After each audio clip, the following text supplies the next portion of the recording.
You can't help yourself until you get help. Caitlin Clark's stalker pleads guilty during contentious hearing in Indianapolis court. The man accused of stalking Indiana Fever star Caitlin Clark pleaded guilty to stalking and harassment.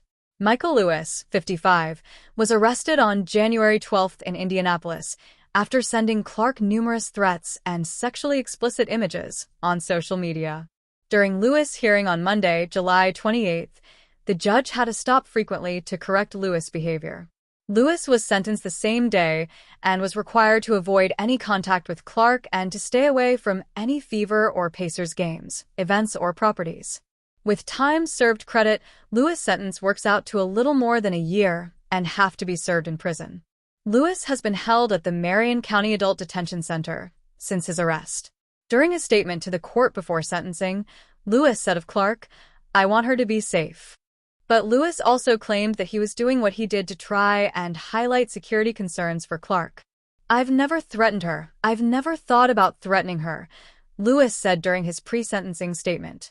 He is going to talk himself out of a plea, the judge said after interrupting Lewis' statement. "You have to understand that as part of a plea deal, you are admitting responsibility."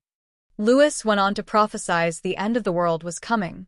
Ultimately, the judge accepted his plea and ordered Lewis not to use the internet while serving a sentence. She also recommended mental health treatment for him. "You can't help yourself until you get help," the judge told him.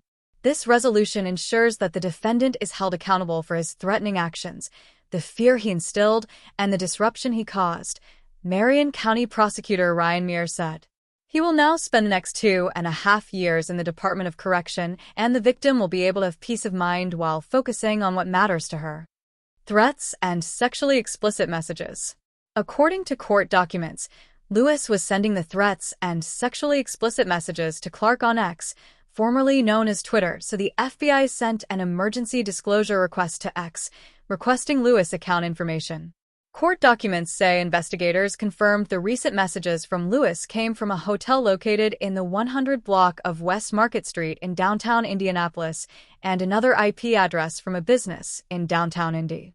According to court documents, IMPD officers went to Lewis' hotel room on Wednesday, January 8, on a welfare check. After knocking on the door, police said Lewis willingly came out and talked to officers.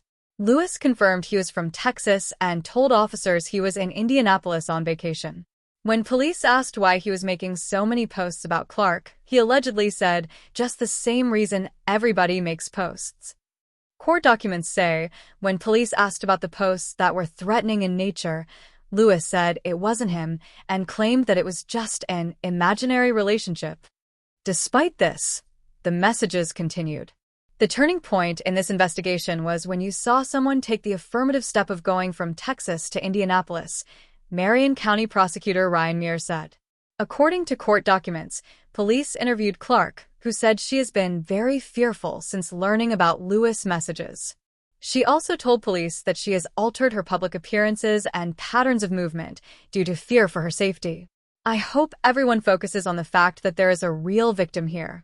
There is a 22-year-old young person here who has been profoundly impacted by what is being said. I think hopefully this case also highlights there are consequences to what people say online," Mears said. "You have someone who is now looking over their shoulder because they don't know, is this going to be the day or the time when I have to encounter this person in person?"